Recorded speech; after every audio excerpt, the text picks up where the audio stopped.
امشب در 24 مزار جانباختگان در 4 گوشه ایران، کانون ادامه اعتراضات علیه جمهوری اسلامی.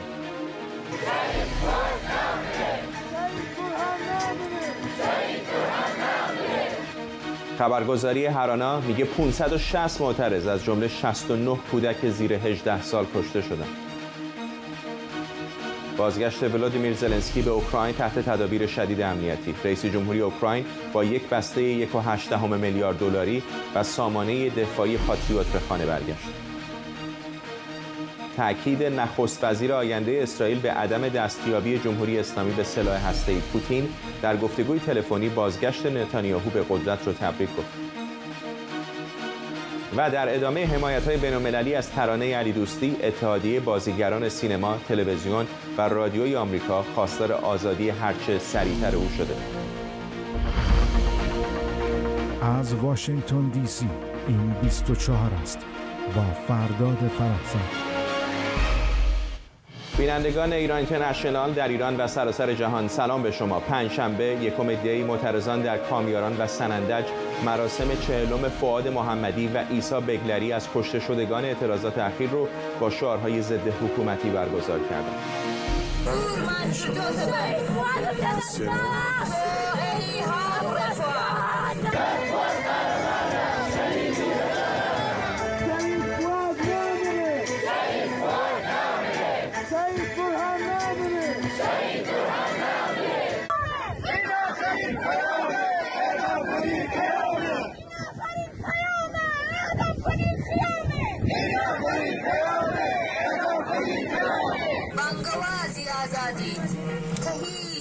لبيني ابدا خاموش نابي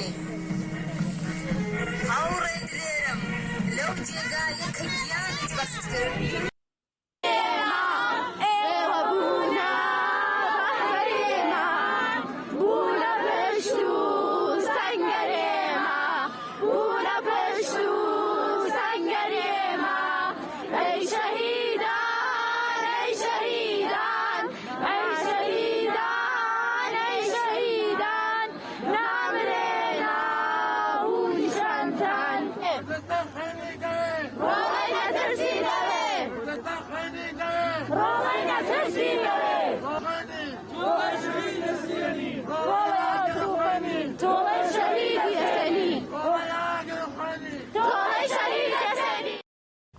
در روستای کلایی از توابع استان کوهگیلویه و بویراحمد هم مراسم شب یلدا بر مزار مهرداد بهنام اصل با حضور مادر سوگوارش برگزار شد. همینطور مراسم 40م مسلم هوشنگی و مراد بهرامیان هم در سمیرون و حبیب الله فتحی در دیوان دره برگزار شد.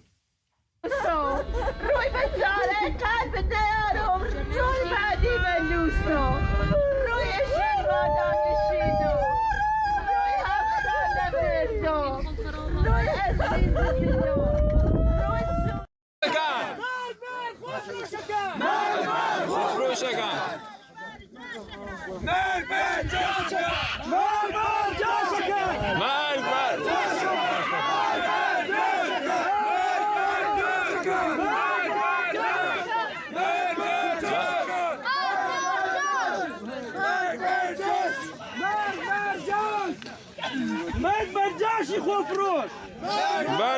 خفروشه دايم مغري برولا شرفي بسيني تولا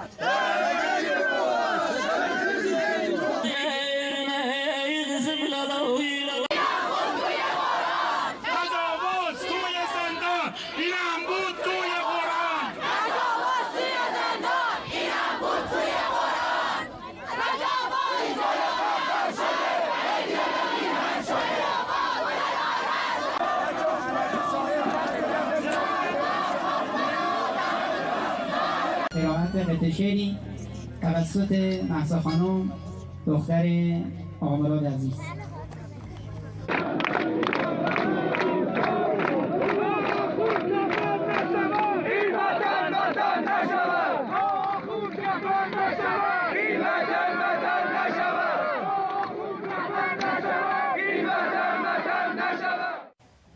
خبرگزاری هرانا آمار جدیدی درباره اعتراضات سراسری ایران رو ارائه کرده. بر اساس این آمار از 26 شهریور تا 30 آذر 560 معترض از جمله 69 کودک زیر 18 سال کشته شدند. همینطور در این مدت دست کم 18477 معترض از جمله 654 دانشجو بازداشت شدند که هویت بیش از 4000 نفر از اونها شناسایی شده.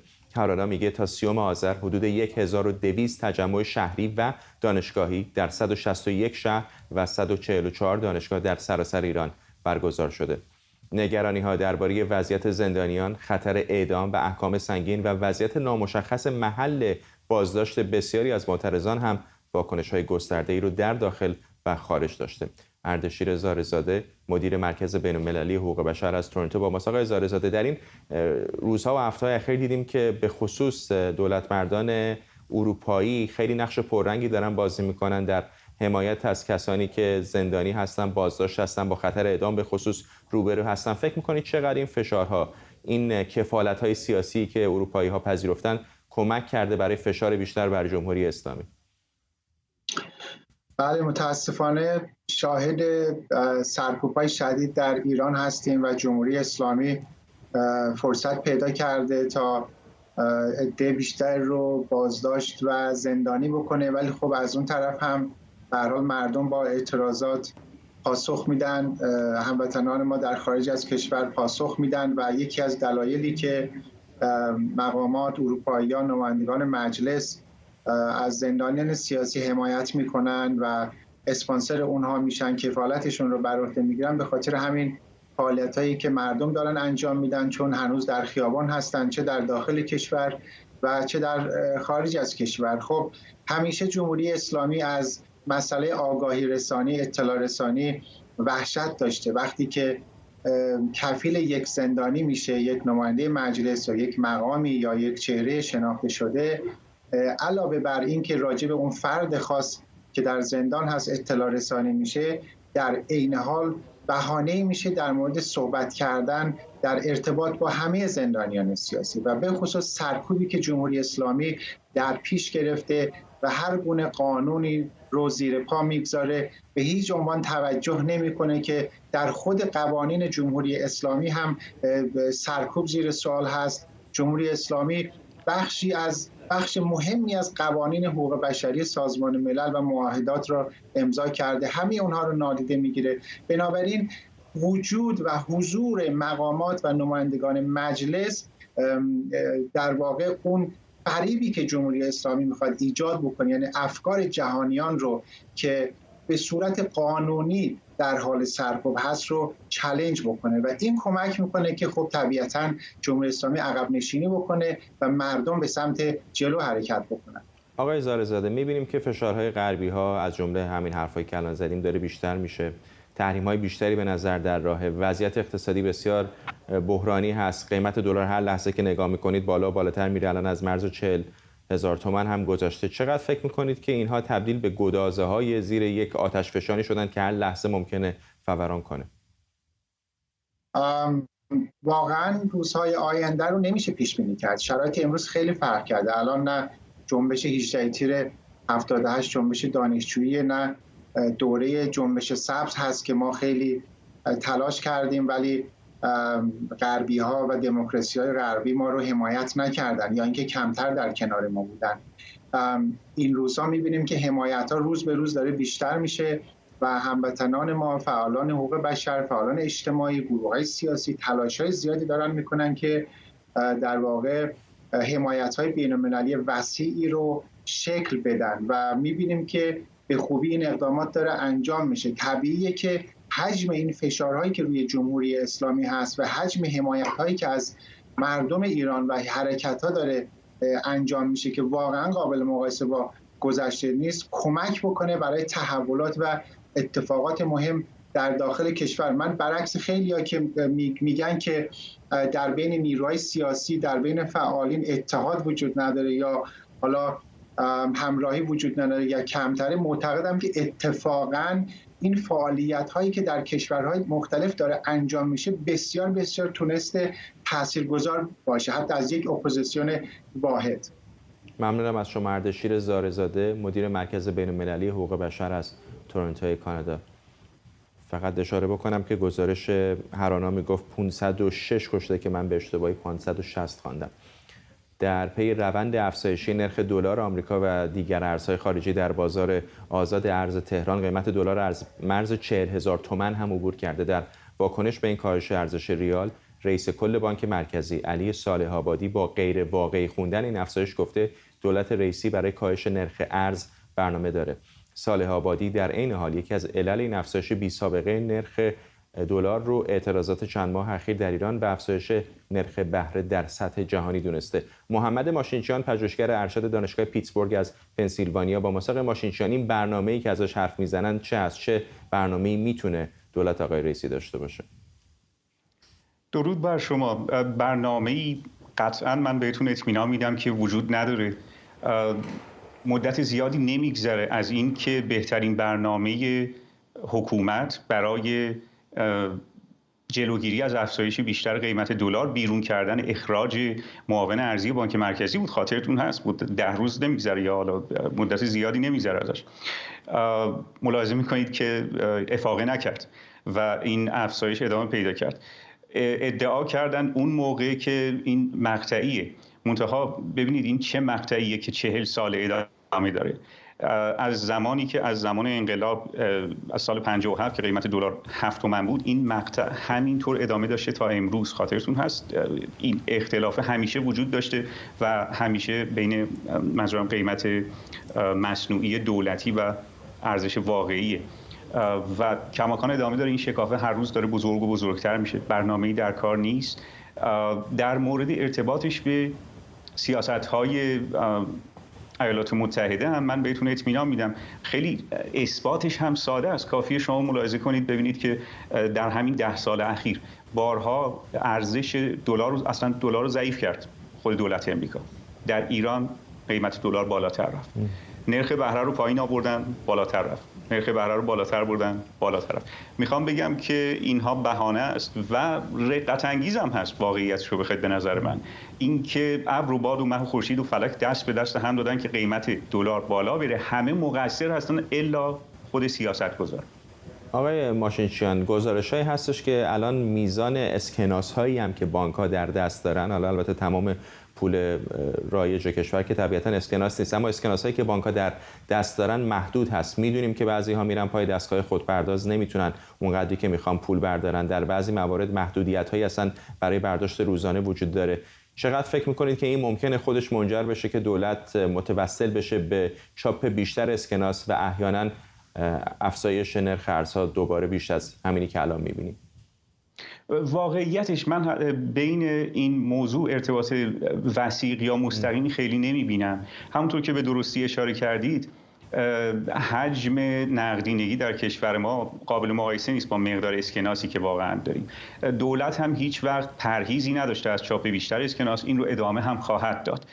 اوضاع خیلی خرابتر از این هاست، اما اهمیت نمادین این رو خب نمیشه نادیده گرفت. یعنی این که و اینم بگم داخل پرانتز که این دستورالعمل‌ها برای سقف برداشت و اینجور چیزا اینها مدت هاست که وجود داره، اتفاق جدیدی نیست. ولی به هر حال اینها از نظر نمادین به باور من مؤثر، مهمه، به خاطر اینکه عدم مشروعیت حکومت رو بیش از پیش ثابت میکنه و اینکه اینها واقعا برنامه‌ای ندارن، قادر به کنترل اوضاع نیستن رو بیش از پیش نمایان میکنه. از این بابت به نظر من مهمه. و اینکه مسئولان حکومتی میگن این قیمت دلار، قیمت ارز واقعی نیست، معناش چیه واقعا؟ واقعیت در بازار چه است؟ مگه خود عرضه و تقاضا نیست؟ چه چیزی واقعیت رو در بازار تعیین میکنه؟ این سوال خیلی خوبیه. ببینید اتفاقا همین الان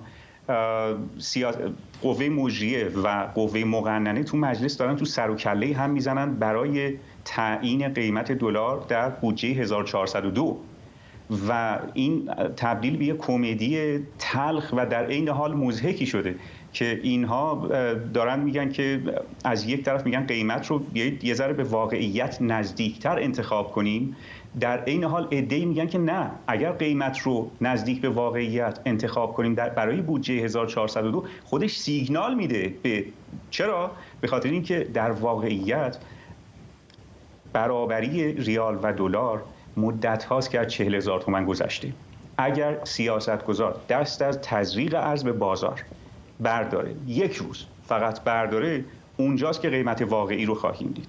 ولی خب به هر حال در پاسخ به سوال شما، اینها مدت هاست که ادعا میکنن مثلا یک سامانه نیما رو ما به عنوان معیار در نظر بگیریم. منتها میبینید که باز اون چیزی که روی فرض بفرمایید قیمت سکه روی بازارهای موازی تأثیر میگذاره، قیمت بازار آزادی که خود این بازار آزاد رو همونطور که عرض کردم دخالت مستقیم داره حکومت توش برای ثابت نگه داشتن، مصنوعی پایین نگه داشتن قیمت دلار. ممنونم از شما. محمد ماشینچیان، پژوهشگر ارشد دانشگاه پیتسبورگ از پنسیلوانیا. وزارت خزانه‌داری آمریکا 2 مقام سپاه پاسداران و 1 شرکت تولیدی رو در فهرست تحریم‌های جدیدش قرار داده. وزارت خزانه‌داری گفته این شرکت در تهیه ابزار سرکوب نقش داشته و 2 فرد تحریم شده هم در سرکوب معترضان نقش کلیدی داشتند. این تازه‌ترین تحریم‌های آمریکا در رابطه با حمایت از معترضان در ایران. ایالات متحده در ماه‌های اخیر اعلام کرده که احیای برجام دیگه در مرکز توجهش نیست و پیگیر حمایت از مردم معترض در ایرانه. با این همه آژانس بین‌المللی انرژی اتمی همچنان به دنبال پاسخ سوالاتش از جمهوری اسلامی. دیپلمات‌های آگاه میگن ممکنه رافائل گروسی مدیر کل آژانس در ماه آتی میلادی به ایران سفر کنه. همکارم سمیرا قرار اینجا در استودیو با ماست. اول در مورد این تحریم‌های جدید بگو، چه هستند، که هستند این کسانی که تحریم شدن؟ اغلب در رابطه با اعدام‌هایی است که اخیراً در ایران صورت گرفته. در 2 هفته گذشته 2 تن رو دستگاه قضایی جمهوری اسلامی تصمیم گرفت که اعدام بکنه و این تحریم‌های وزارت خزانه‌داری در افق دفتر نظارت بر دارایی‌های خارجی مشخصاً اهدافی رو داره، افرادی رو داره هدف قرار میده که دست داشتن حالا به نوعی به شکل مستقیم یا غیر مستقیم در این اعدام‌ها. یکیش عباس نیلفروشان هست از افرادی که تحریم شده، در حال حاضر فرمانده عملیاتی سپاه پاسداران هست. پیشتر درگیر بود در قرارگاه مرکزی امام حسین. و فرد دیگر محمد کاظمی است که از سوی خزانه‌داری داره تحریم میشه که آقای خزانه‌داری رئیس سازمان اطلاعات سپاه هست که پیش از این سمت رئیس سازمان حفاظت اطلاعات سپاه بود. محمد جعفر منتظری رو هم افق تحریم کرده، دادستان کل کشور. در مجموع افرادی هستند که همونطور گفتم به دستگاه قضایی و همینطور به دستگاه‌های بسیج مربوط میشن و در دستگیری افراد، نگه داشتنشون در زندان و بعد صدور احکام ناعادلانه مثل اعدام و بعد عملی کردن این احکام ناعادلانه به هر حال نقش مستقیم یا غیر مستقیم داشتن. یک شرکت هم شرکت جالبی هست، اسمش هست ایمن صنعت زمانفرا که اگر در وبسایتشون بری تبلیغاتشون بسیار جالبه. یعنی از شمعدان طرح قو دارن میفروشن و تولید میکنن تا تخت خواب 2 نفره لوکس، یعنی انواع و اقسام اقلام رو دارن میفروشند و مثلا دوربین های مدار بسته یا راکت بازرسی بدن. حالا خزانه‌داری میگه که اینا یکی از کارهای اصلی که میکردن اینه که ماشین ها یا وسایل نقلیه‌ای که مجهز بودن، اینهایی که میبینیم مثلا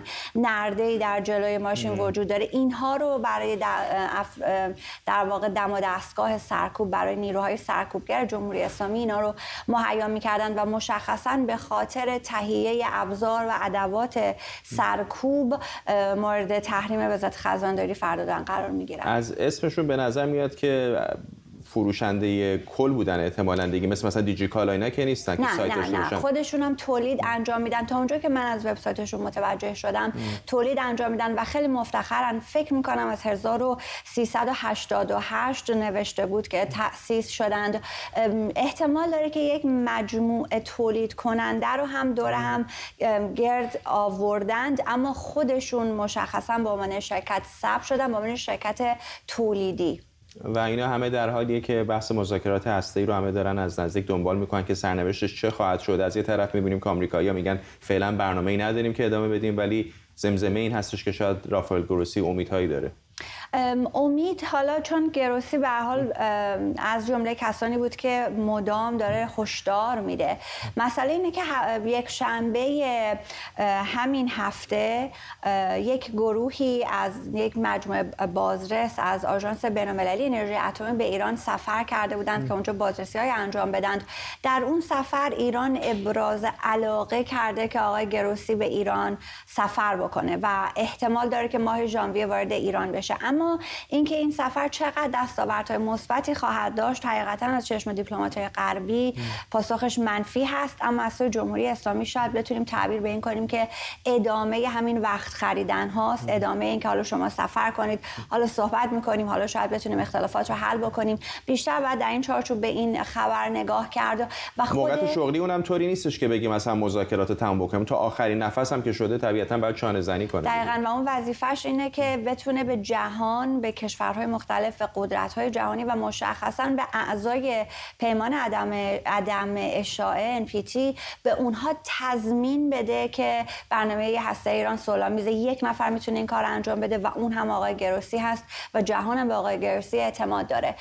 و اون هیئتی هم که روز یکشنبه سفر کرده بود، اون هم باز پیرو صحبت‌هایی که پیشتر ایران کرده بود و وعده اون سفر رو از خیلی مدت قبل داده بود که این هیئت به ایران بیاد، پیش از اینکه جلسه شورای حکام بیاد که اگر یاد باشه برای دومین بار در یک سال یک قطعنامه تازه دادن. پیش از اون ایران گفته بود یک هیئتی بیاد، صحبت می‌کنیم. اون هیئت قرار بود که در ماه نوامبر بیاد که همش به تعویق افتاد. سرانجام در ماه دسامبر چند روز پیش آمدند، هیچ نتیجه ملموسی هم اون هیئت از آمدن به ایران نگرفت جز این خبر که ایران مایل گروسی ژانویه به ایران سفر بکنه. ممنونم از تو سمیرا قرار اینجا در استودیو.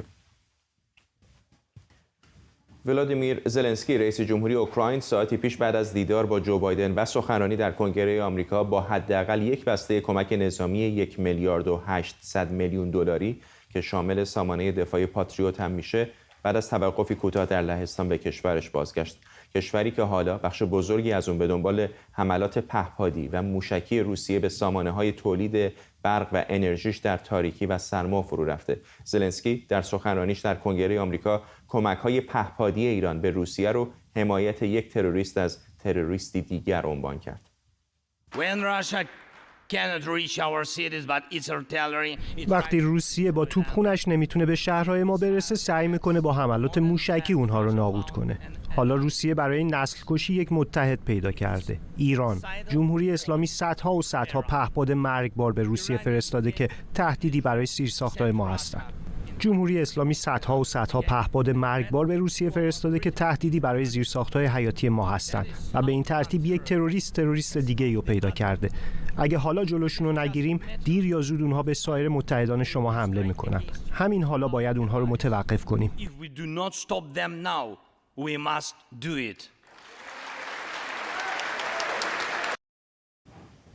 دیمیتری پسکوف سخنگوی کرملین در واکنش به سفر رئیس جمهوری اوکراین به آمریکا ضمن ابراز تأسف گفته که نه جو بایدن و نه ولادیمیر زلنسکی درباره تمایلشون برای گوش دادن به نگرانی‌های روسیه سخنی نگفتند.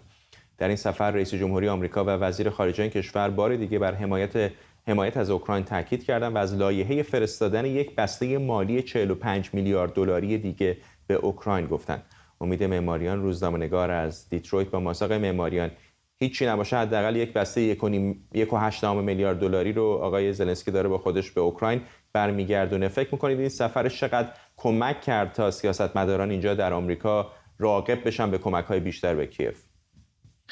به نظرم نشون دهنده هوشمندی آقای زلنسکی هست. اولا برها حمایت بسیار گسترده‌ای رو در اوکراین با خودش به همراه آورد. ببینید سال آینده قرار هستش که انتخابات در اوکراین برگزار بشه و علیرغم جنگی که وجود داره زلنسکی اعلام حالت فوق‌العاده نکرده و گفته که همچنان طبق برنامه انتخابات برگزار خواهد شد. به هر حال این موضوعی هستش که حمایت آمریکا در چنین سطحی و که در کنگره آمریکا همه نمایندگان بلند شدن و براش دست بزنن برای چند دقیقه، خب این خیلی کمک میکنه به موقعیت زلنسکی و اینکه تایید رهبری اون. در خود آمریکا به هر حال خود آقای زلنسکی میدونه که در چند هفته آینده در مجلس نمایندگان آمریکا یک تغییر بسیار عمده اتفاق میفته و جمهوری خواهان زمام امور رو به دست میگیرن و این تغییر مهمی است، چون برخی از افراد جمهوری خواه اعلام کرده بودن که کمک‌های آمریکا به اوکراین نمیتونه هم به شکلی الان هست ادامه پیدا کنه.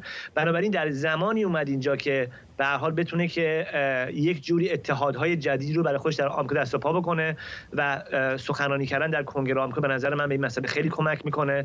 اینکه به هر حال با مردم آمریکا صحبت کرد، اینکه یک فریم، یک صورتبندی جدیدی رو حداقل تکرار صورتبندی خودش رو از جنگ مطرح کرد که این مسئله بحث اعانه و خیریه نیستش که آمریکا یا خیریه بدن به ما کمک بکنن، این مسئله دموکراسی هست، مسئله شما هم هست، مسئله هممون هست. خلاصه مجموعه یه سری ویژگی‌هایی داشت که به نظر من خیلی اهمیت داره و برای آینده کمک‌های آمریکا به اوکراین میتونه که خیلی کمک بکنه. مسئله این هستش به هر حال اینو از حالت حزبی هم خارج بکنه، چون بیشتر در این جنگ 9 ماه پیش اتفاق افتاد و دموکرات‌ها در واقع بیشتر جلوی مسئله بودن. این که الان جمهوری خواهان نقش بیشتری خواهند داشت، این سفر و دیدار با جمهوری خواهان میتونه کمک بکنه که این کمک‌های به هر حال ادامه پیدا بکنه. به کمک‌های جمهوری اسلامی به روسیه هم در سخنرانیش در کنگره اشاره کرد، نشون میده که بحث ایران، بحث کمک‌های ایران به روسیه یه چیز حاشیه‌ای نیست، یک نگرانی جدیه. کاملا نگرانی جدی هست. ببینید برای اروپایی‌ها به خصوص مسئله اوکراین خیلی مسئله مهمی هستش. هرچند با معترضان در ایران اعلام همبستگی میکنن، کمک میکنن، تحریم میذارن، سعی میکنن کمک بکنن، با معترضان دیدار میکنن یا با گروه‌های منتقد و مخالف دیدار میکنن، ولی مسئله اوکراین مسئله استراتژیکی هست که منابع مالیشون و منابع نظامیشون داره مستهلک میکنه و به هر حال از این جهت اینکه یک کشوری بیاد و به روسیه کمک نظامی بکنه و موقعیت دست روسیه رو بهتری قرار بده، براشون تحملش بسیار سخت هستش. جمله‌ای که زلنسکی در کنگره آمریکا مطرح کرد، در این سفرش مطرح کرد که روسیه یک متحد پیدا کرده در خصوص سیاست‌های نسل‌کشی خودش، خیلی مسئله مهمی است. ببین این کلمه سیاست نسل‌کشی در میان اروپایی‌ها ترجمهش بسیار وحشتناک هست، رعب‌آور هست و صورتبندی که از نقش ایران دارن بسیار میتونه که وضعیت برای تهران متفاوت بکنه. از این جهت میخوام بگم اگر که مثلا مسئله معترضان و اعتراضات اخیر در ایران وضع جمهوری اسلامی رو خب خراب کرد در عرصه بین‌المللی، این موضوع حمایت از روسیه، فرستادن پهپاد و پهپادهایی که زیرساخت‌های اوکراین رو هدف میگیرن، شهروندان غیر نظامی رو میکشن و به هر حال خونه‌هاشون رو خراب میکنن، این میتونه که در واقع تیر خلاص باشه و مجموعه از اقدامات تلافی جویانه رو از طرف آمریکا و اروپا ما شاهد باشیم. از این جهت به هر حال به نظر من حرفی که زلنسکی زد مشخصش که تعارف با ایران، با جمهوری اسلامی نداره و خیلی صریح گفت و پشتبندش هم این هستش که خب به هر حال انتظارش این هستش که اروپا و آمریکا با ایران برخورد بکنن. اینجوری نیست که فقط این بحثا رو کرده باشه که فقط درد و دل کرده باشه. به نظر من انتظارش این هستش که در واقع حتما در جلسه خصوصی مطرح کردن که انتظارش این هستش که برای که جلوی کمک‌های ایران رو بگیرن حتما یه سیاستی وجود داشته باشه که با ایران برخورد بشه. ممنونم از شما. امید معماریان، روزنامه‌نگار از دیترویت.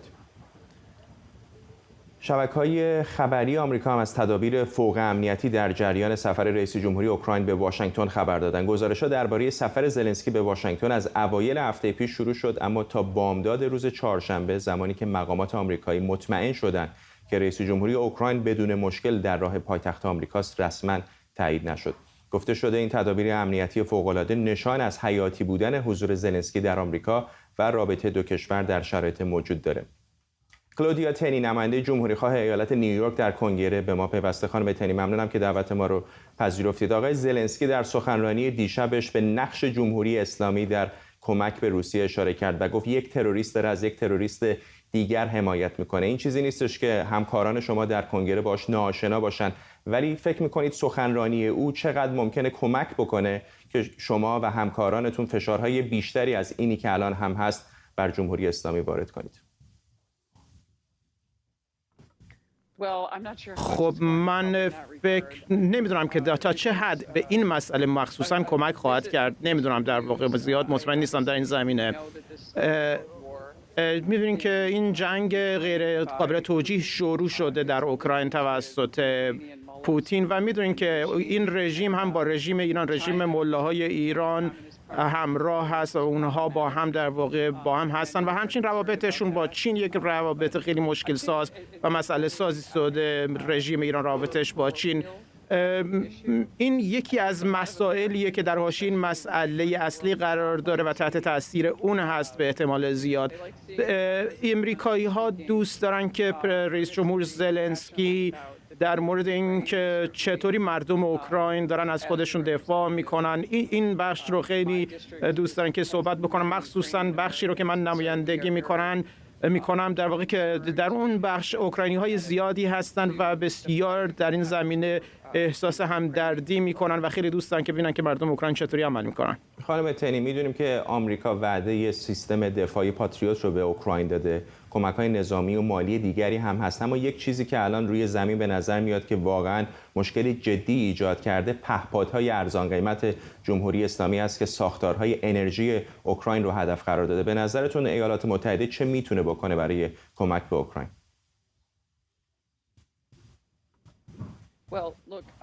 ببینید، من فکر میکنم که یک تا حد زیادی اون چیزی که اتفاق میفته یک سری صحبت ها در موردش وجود داره، مخصوصا توسط جمهوری خواها که در واقع دارن این روند این دولت رو دارن به شدت مورد نقد قرار میدن و معتقد هستن که باید بیشتر عمل بکنه، بیشتر در واقع در منطقه مخصوصا همپیمانانمون رو دفاع بکنه ازشون و باهاش بهشون کمک بکنه مثل لهستان و بقیه جاها. ما میخوایم که بیشتر در این زمینه یک نقشه استراتژیکی قوی‌تری وجود داشته باشه، چیزی که در واقع مؤثرتر باشه، یک چیزی که شامل حسابرسی و به اصطلاح مورد بازساز قرار دادن باشه.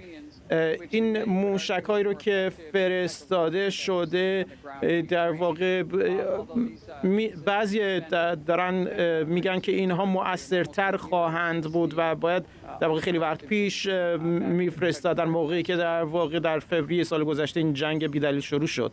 خانم تنی، شما یکی از نمایندگانی بودید که حامی طرحی هستید برای اخراج یا لغو ویزای کسانی که به جمهوری اسلامی وابسته هستند یا اعضای خانوادهشون. یک، چقدر امید دارید که این طرح به نتیجه برسه و دو، چقدر فکر میکنید امکان عملی داره اخراج این افراد از ایالات متحده؟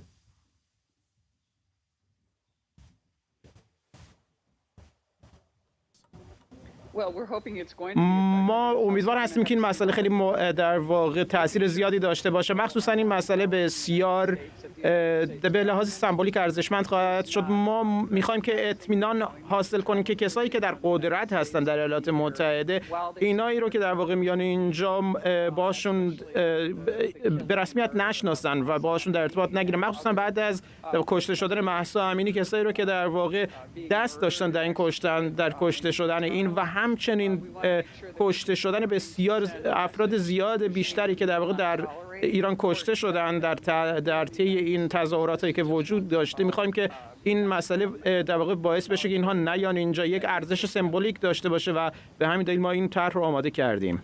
خانم نماینده، هرچند مذاکرات احیای برجام فعلا متوقف شده، اما رسما دولت آمریکا نگفته که به پایان رسیده. به نظر شما دولت ایالات متحده آمریکا در مذاکرات احیای برجام چه باید بکنه؟ آیا باید اون رو رها بکنه، دیگه به مذاکرات برنگرده؟ و اگر نظرتون این هست، با برنامه هسته ایران چطور باید برخورد بکنه؟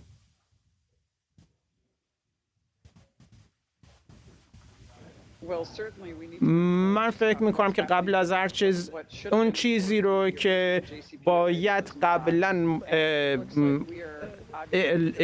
اعمال میشد رو باید اعمال میکردیم. اون چیزی رو که در واقع در برجام وجود داشت و اعمال نشد رو باید بیشتر اعمال کنیم. و همچنین باید بتونیم که این جنگی رو که در مقابل تروریسم وجود داره تقویت بکنیم و همچنین فشار رو که روی ایران هست رو باید افزایش بدیم. اون چیزی رو که در واقع دولت قبلی در دولت آقای ترامپ و همچنین وزیر خارجه پومپئو وجود اومد، ما این رو باید ادامه بدیم. این فشاری رو که در واقع وجود داشته رو باید تقویت بکنیم و ادامه پیدا بکنیم، مخصوصا بر علیه کارهایی رو که در واقع رژیم داره انجام میده، بر علیه کسایی که دارن تظاهرات میکنن بر علیه مردم خودشون و همچنین کسایی رو که در واقع دارن لابی میکنن برای جمهوری اسلامی. اینجا ما باید این فشارها رو افزایش بدیم. این در واقع خیلی تاثیرگذار خواهد بود برای اینکه این توانایی جمهوری اسلامی رو در حداقل برسونه برای اینکه هم به مردم خودش و هم این که در واقع آن چیزی که در واقع جناب نماینده گراسی صحبت کرد ازش که در واقع یک مسئله ایران اتمی رو باید جلوگیری بکنیم ازش. این چیزایی که در زمان ترامپ وجود داشت تحت عنوان فشار حداکثری، اگر این رو میذاشتن که ادامه پیدا بکنه، ما الان در وضعیت خیلی بهتری می بودیم و کمک میکردیم به در واقع به وجود اومدن یک دولت دموکراتیک در ایران. خانم تنی، شکی ندارم که شما و همکارانتون شرایط ایران رو دارید از نزدیک روزانه رصد میکنید. چقدر فکر میکنید که نزدیک هست جهان به دیدن فروپاشی جمهوری اسلامی؟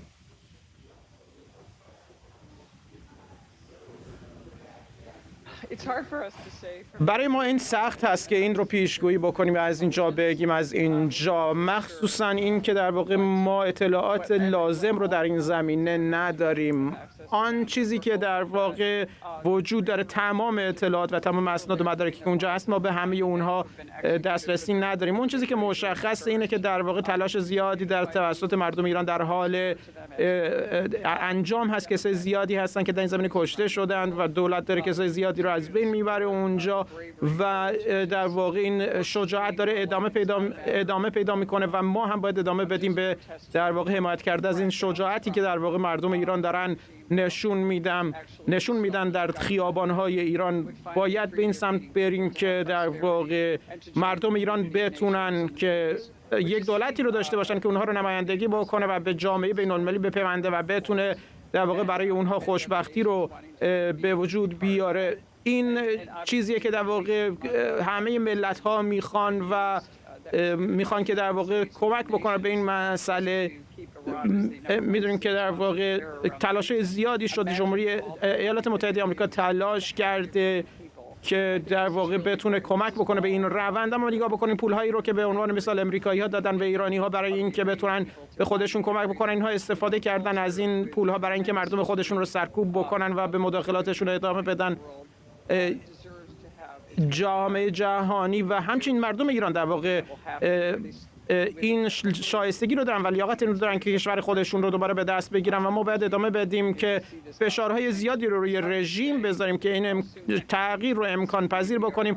سختی که بگیم چقدر زود این اتفاق خواهد افتاد، اما مسلما اتفاق خواهد افتاد و در واقع در جایی هستیم که بازگشته. سپاسگزارم از شما. کلودیا تنی، نماینده جمهوری‌خواه ایالت نیویورک در کنگره آمریکا. سفیر آمریکا در سازمان ملل متحد در بیانیه استفاده روسیه از تسلیحات غیرقانونی رو تسلیحات غیرقانونی به دست آمده از کره شمالی و ایران رو نفرت انگیز خونده. لیندا توماس گرینفیلد گفته استفاده روسیه به عنوان یکی از اعضای دائم شورای امنیت سازمان ملل از سلاح‌های کره شمالی و ایران برخلاف قطعنامه‌های شورای امنیت. گرینفیلد گفته آمریکا از سازمان ملل میخواد تا تیمی رو برای تحقیق درباره نقض قطعنامه 2231 شورای امنیت توسط روسیه و ایران به اوکراین بفرسته. همکارانم آرش علایی از کنگره آمریکا و مریم رحمتی از ساختمان سازمان ملل متحد در نیویورک با ما هستند. با مریم شروع میکنم. مریم، بیشتر به ما بگو چه گفت نماینده دائم آمریکا در سازمان ملل؟ فردا در هفته‌های گذشته در مورد اینکه کره شمالی و جمهوری اسلامی دارن کمک تسلیحاتی میکنن به روسیه زیاد مورد توجه و تمرکز دولت آمریکا و همچنین شورای امنیت سازمان ملل قرار گرفت. در مورد کره شمالی گمان زنی‌های وجود داشت، ولی در مورد جمهوری اسلامی در هفته‌ها و ماه‌های گذشته هم دولت بایدن هم دولت اوکراین مطمئن بودند که جمهوری اسلامی صدها پهپاد رو فرستاده به اوکراین و روسیه داره ازشون استفاده میکنه و داره آسیب میزنه به زیرساخت‌های حیاتی اوکراین. ولی امروز دولت آمریکا تایید کرد که کره شمالی یک بسته تسلیحاتی رو به روسیه فرستاده توسط یک شرکت خصوصی نظامی به نام واگنر که به نام PMC واگنر هم شناخته میشه. این کمک‌های تسلیحاتی توسط این شرکت دریافت شده و پرداختش هم توسط همین شرکت صورت گرفته. جان کربی در کاخ سفید گفته که شرکت واگنر الان داره نقش مستقیمی رو در جنگ روسیه در اوکراین بازی میکنه و داره در کشورهای مختلف در جستجوی این هست که کمک تسلیحاتی برای روسیه جمع بکنه. نماینده دائم آمریکا هم در واکنش به این موضوع یک بیانیه منتشر کرده. در این بیانیه گفته که نفرت برانگیز کمک‌های تسلیحاتی جمهوری اسلامی ایران و کره شمالی به روسیه و محکوم کرده این اقدام رو. گفته که شورای امنیت باید به این موضوع بپردازه و همچنین در جلسات آتی سازمان ملل به این موضوع که چطور روسیه به عنوان عضو دائم شورای امنیت داره تحریم‌های کمیته تحریم‌های شورای امنیت رو نقض میکنه، همچنین داره نقض میکنه قطعنامه 2231 رو در مورد جمهوری اسلامی. گفته شده که در این بیانیه ذکر شده که آمریکا و کشورهای اروپایی در شورای امنیت و همچنین کشورهای عضو سازمان ملل از دفتر دبیرکل خواستن که یک تیم تحقیقاتی بفرسته به اوکراین تا تحقیق بکنن در مورد این پهپادهای جمهوری اسلامی که داره هر روز در حملات متعددی بر روی شهرهای مختلف اوکراین استفاده میشه. یک نکته دیگه هم که بهش اشاره شده این هست که روسیه با خرید تسلیحاتی از کره شمالی و جمهوری اسلامی داره به برنامه هسته‌ای این دو کشور مخصوصا کره شمالی کمک میکنه و برنامه موشک‌های بالستیک کره شمالی که داره به منطقه آسیب میزنه و خطر مهمی برای جهان به حساب میاد. فردا باید اشاره بکنم که موضوع پهپادهای جمهوری اسلامی و استفادهشون در جنگ اوکراین توسط روسیه این روزها واقعا تمرکز بیشتر کشورهای عضو سازمان ملل رو به همراه داشته. دولت آمریکا داره یک کارگروهی رو تشکیل میده بفرسته به اوکراین تا در این مورد تحقیق بکنه که چرا قطعات خارجی مخصوصا قطعات آمریکایی در این پهپادها استفاده شده. رئیس جمهور اوکراین هم در سخنرانی تاریخی خودش در کنگره دیروز به این موضوع اشاره کرده و گفت که یک تروریست داره به تروریست دیگه کمک میکنه علیه اوکراین و اگر کشورهای آمریکا و اروپایی در این مورد متحد نشن و کاری رو انجام ندن کشورهای بعدی و متحدان آمریکا خواهد بود. به هر حال باید منتظر ببینیم در جلسات آینده شورای امنیت چه اتفاقی خواهد افتاد. در همین رابطه که حرف زدی اجازه بده از آرش علی که همین الان در کنگره آمریکاست بپرسم. آرش چند ساعت پیش بود که همون جایی که تو هستی آقای زلنسکی حرف از ایران زد و اینکه چقدر کمک‌های ایران شرایط رو در اوکراین به خصوص در بخش انرژی دشوار کرده. چقدر انعکاس داشت حرف او همونجا در کنگره و هم در رسانه‌های آمریکایی؟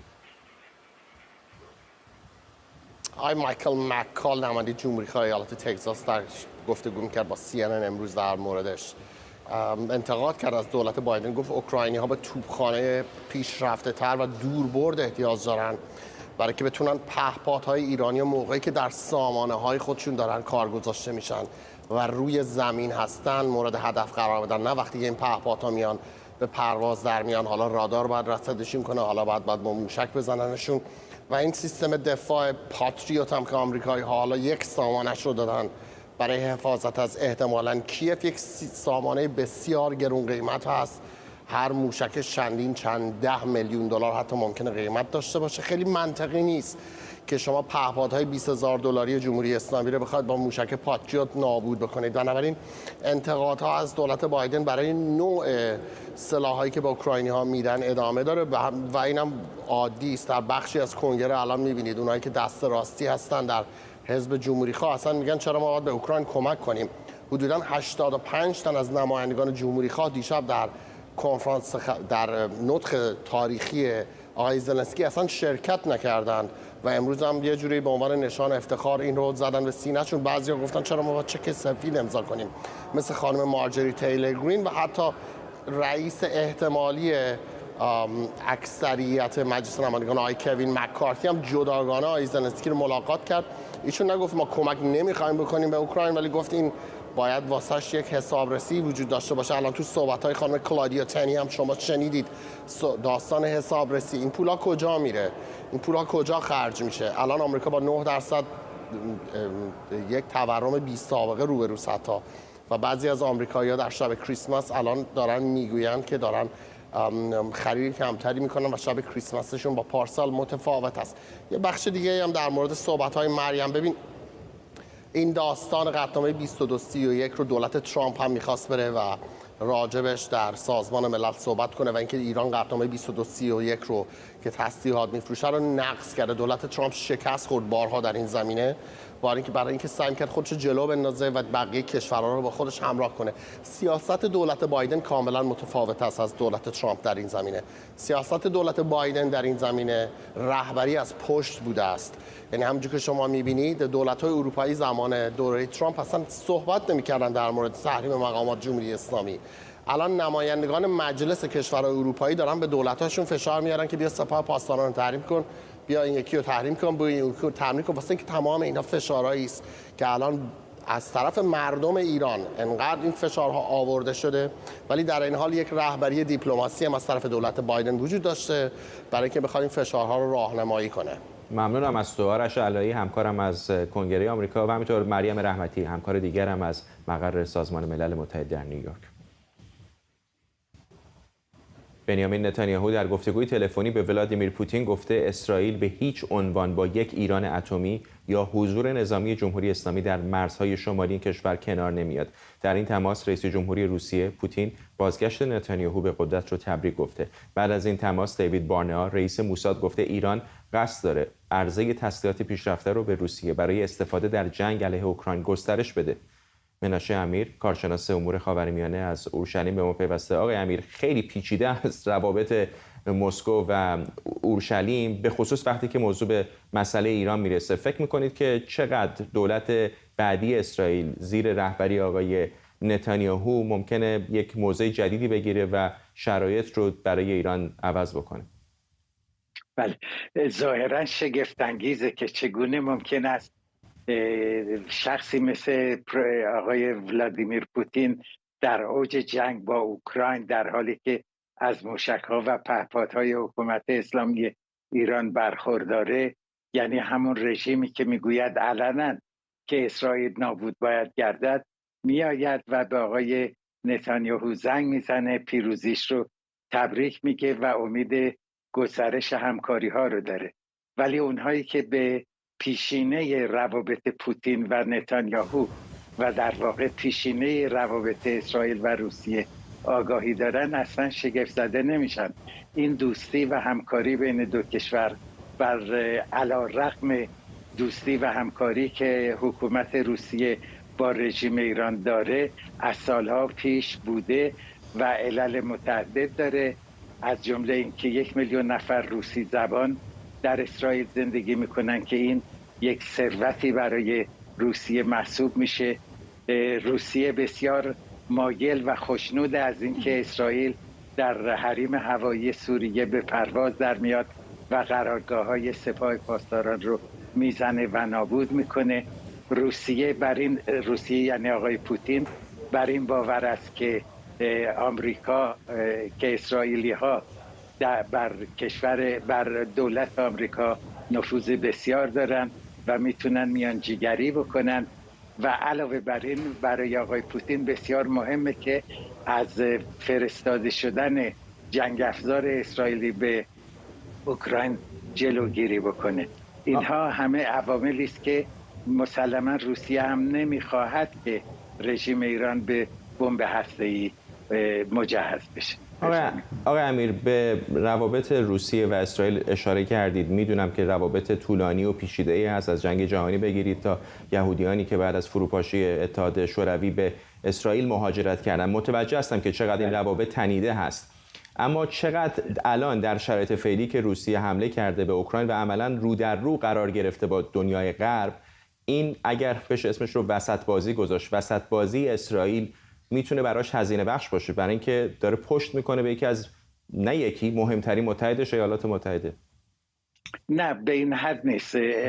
دولت پرزیدنت بایدن و اصولا مدیریت ایالات متحده مشکلاتی رو که اسرائیل باش روبرو هست درک میکنه و اهمیت روابط روسیه با اسرائیل رو درک میکنه و اعتراضی ما از ایالات متحده نشنیدیم، فشاری از جانب اون کشور نیست.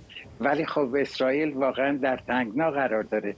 مثلا بارها آقای زلنسکی به اسرائیل رو آورد و ازش درخواست اسلحه کرد. اسرائیل جرأت نکرد که چنین کاری رو بکنه و آخرین توافقی که بین اسرائیل و اوکراین انجام شده این است که اسرائیل تعدادی ژنراتور برای تولید برق در اوکراین بفرسته، به خاطر اینکه زیرساخت تامین الکتریسیته، تامین برق در اوکراین به شدت آسیب دیده. یعنی اسرائیل حاضره که یک رشته کمک‌های غیر نظامی بکنه، همان گونه که اسرائیل یک بیمارستان صحرایی به اوکراین فرستاد که جنبه نظامی نداره. بفرمایید. ممنونم از شما. منشه امیر، کارشناس امور خاورمیانه از اورشلیم.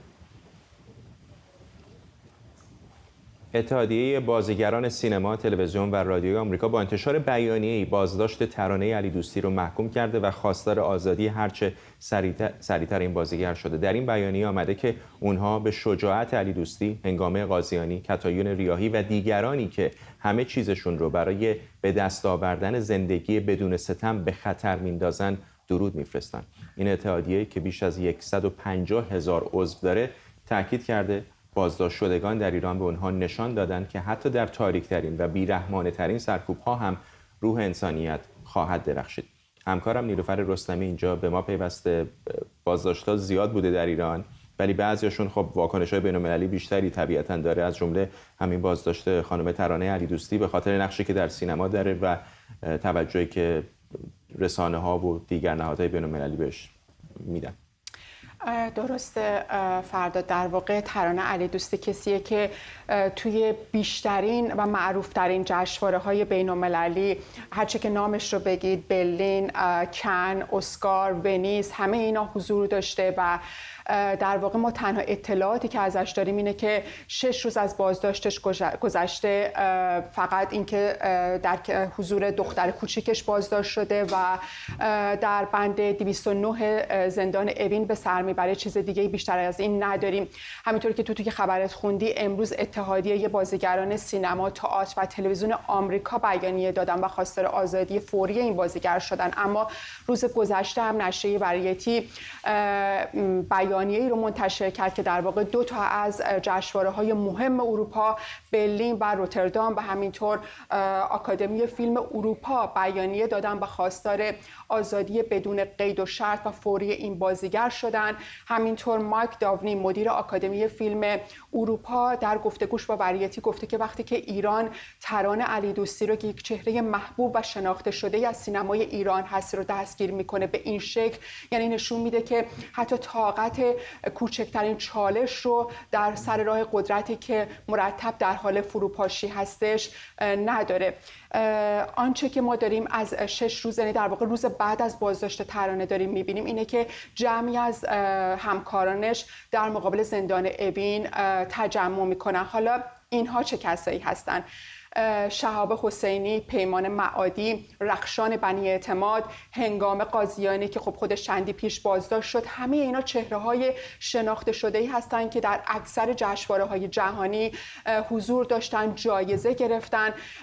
در واقع این حمایت‌ها، این بیانیه‌های بین‌المللی کار جمهوری اسلامی رو برای تصمیم گیریش بر سر ترانه علی دوستی سخت‌تر میکنه، برای اینکه یک چهره شناخته شده هست. همونطوری که عنوان شده، مسئولای خود سینمایی عنوان کردن حدود 150 سینماگر، حالا چه چهره شناخته شده باشه، چه چهره کم شناخته تر شده یا حالا دانشجوی سینمایی باشه، اینها در این 4 ماه اخیر بازداشت شدن، تهدید به بازداشت شدن. حتی همینطور توی گفتگوی خودت با حمید فرخ نژاد گفتش که ممکنه که تهدید شدن اعضای خانواده بسیاری از این سینماگران و به هر حال این وضعیت رو نشون میده که تمامی اینها در چالش هستن. ولی از همه مهمتر 2 نفر از اینها که تئاتری هستن، حسین محمدی و امیر حسین بریمانی رو که من دوست داشتم اسمشون رو بیارم، هیچ خبری از این 2 نفر نیست و یکیشون محکوم به اعدامه. ممنونم نیلوفر رستمی همکارم اینجا در استودیو و ممنونم از شمایی که ما رو در این 24 همراهی کردید. برنامه رو با تصاویری از ساختمان کپیتال در واشنگتن به پایان بردیم.